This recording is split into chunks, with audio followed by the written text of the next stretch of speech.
If you don't know how to proceed with your NIS2 implementation project, then this video is for you. So I'll show you how to organize your project, how to run it in 16 steps so that you actually fully comply with this EU directive, and also how to divide these steps into 4 stages so that you easier organize the whole project. And I'll also show you a couple of documents that you can use for running this kind of a project. And after you watch this video, you'll have a much clearer idea on what are all the steps that are needed so that you don't forget about something that is very important, and also what is the, I would say, ideal sequence of these steps so that you don't waste too much time on each of these steps in the implementation.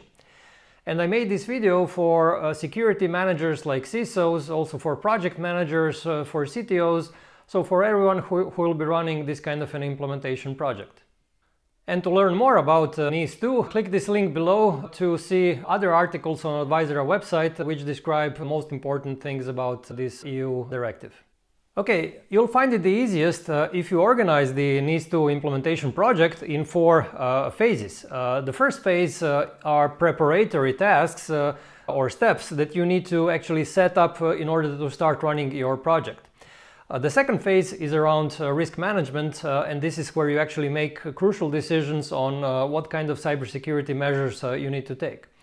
The third stage is about implementing all these cybersecurity and business continuity measures, and the fourth stage is around steps that are needed in order for you to set up the maintenance of your cybersecurity program so that it can continue be actually valid, and I would say that it performs well in the future. So let's start first with the preparatory phase, and the first step is this gap analysis. So since you already performed and implemented several cybersecurity measures, the idea here is to find out and compare all the requirements in NIS2 and see what you didn't do so that you can actually proceed with those things in the next implementation steps.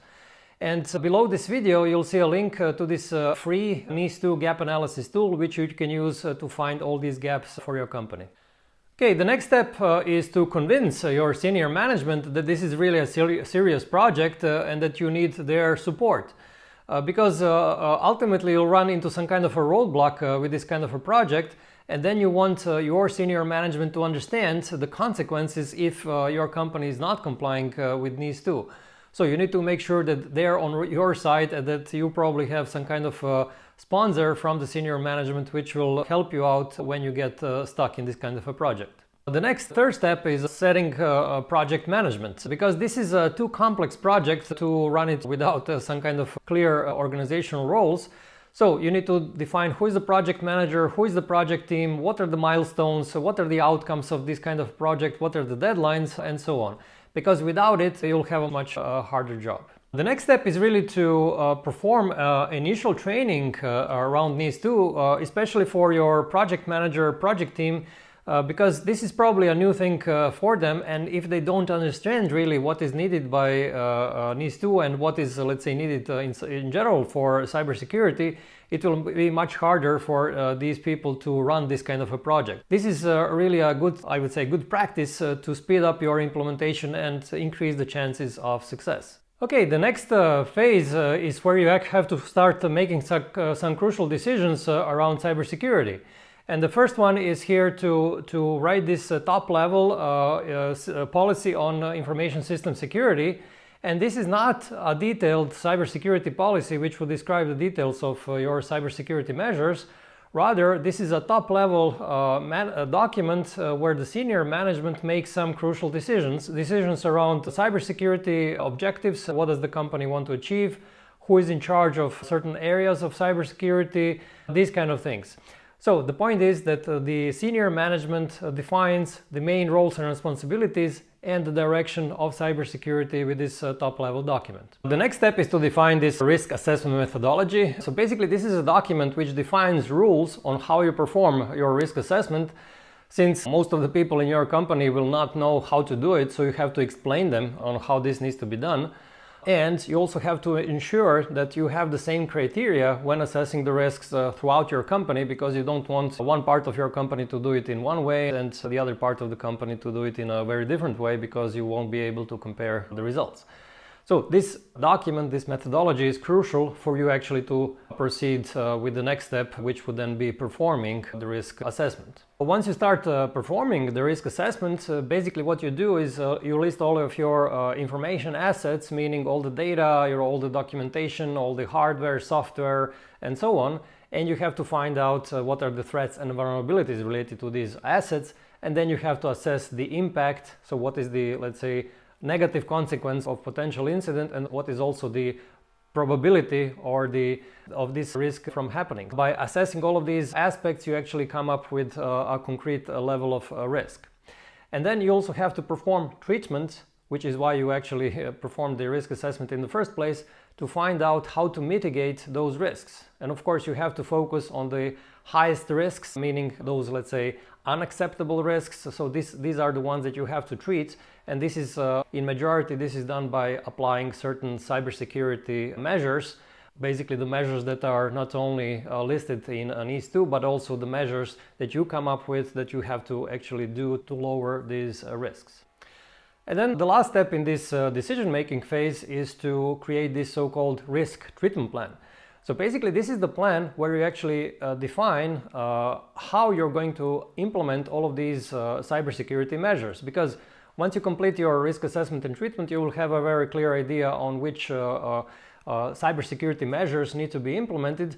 But you also have to define who is in charge of the implementation, what are the deadlines, what are the financial, human resources and other that are needed, how are you going to measure if you completed the implementation. So all of these things have to be defined in one concrete plan, and this is usually done through this risk treatment plan. And now comes this implementation phase where you'll spend most of your time, most of your effort, most of your money. And this is basically where you start implementing all of these cybersecurity and business continuity measures. And this is not only about technology, it's also about testing these security processes. It's also about writing the documentation where you explain how the things are done and so on.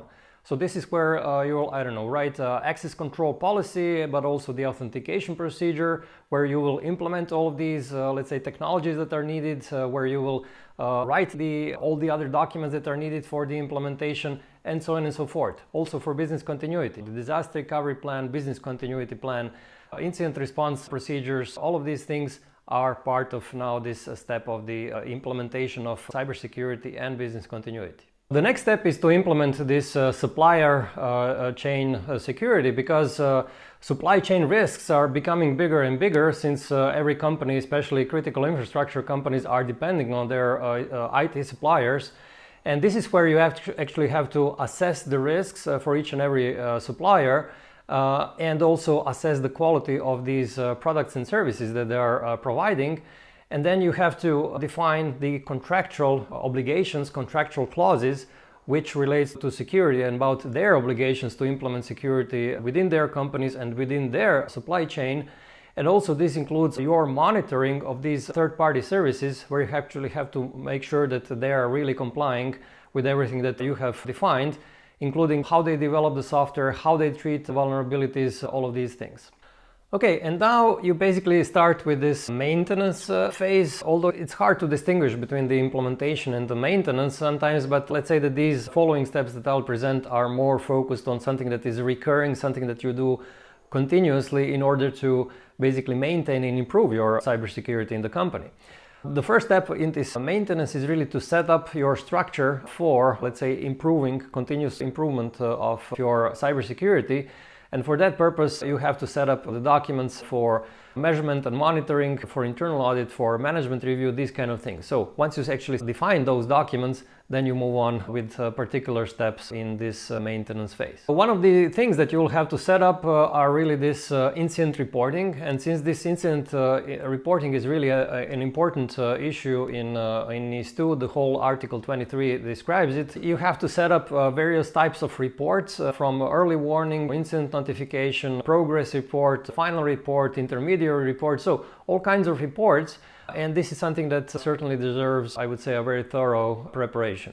One of the very important things that you have to set up are these continuous cybersecurity training, because the NIS2 is very specific in its Article 20 that not only the senior management but the whole workforce need to be trained on NIS2 and cybersecurity on a continuous basis. Now, I have a separate video which explains how to set up a NIS2 training, but in a nutshell, you actually have to go through all the relevant articles in NIS2, find out what are the requirements, and then find the proper, let's say, channel to reach all the workforce with your NIS2 training, so that they are actually trained not only one time, but on a regular basis. And then the next step is to start performing these internal audits. And basically this is where someone from your own company, someone who is independent, starts verifying that all cybersecurity policies and procedures are complied with. Because if you didn't do such a, I would say, a thorough check, then you wouldn't really know if everyone is really doing what he or she should be doing when it comes to cybersecurity. The point of internal audit is to find out, I would say, objective picture of how far or how compliant you are with your internal cybersecurity policies and procedures, and also what kind of corrective actions, what kind of improvements you need to make. And then once you have these reports from internal audit, then you start performing a management review, which is basically a meeting of the senior management where they review the results of the internal audit, and where actually they take into account all other important information about cybersecurity, including, let's say, trends, new regulations, I don't know, resources needed, new technologies perhaps. And then the senior management needs to make some crucial decisions about funding, new organizational structure, these kind of things, in order to further improve cybersecurity. And basically this is how the senior management actually performs its crucial role of actually managing and making key decisions about cybersecurity, which is mandated by NIS2. And then the final thing that you have to do as part of this maintenance is start doing these corrective actions. And basically these are, let's say, activities where you systematically eliminate all kinds of non-conformities that are found, let's say, during the internal audit, or that are raised by the senior management, or by anyone else, by the way. So anyone can really spot a non-conformity and report it. Corrective actions are basically structured in a way that you have to examine non-conformities and find what the cause of these non-conformities are, and then systematically find a way to actually eliminate these causes so that you prevent this kind of non-conformities from happening again. Okay, hope this was helpful, and you probably noticed that I've shown screenshots of a couple of NIS2 documents that are needed to cover these steps, and you can click here to open this NIS2 documentation toolkit to see all the documents needed for the implementation, and you can also see the preview of each and every document for NIS2. Thanks for watching!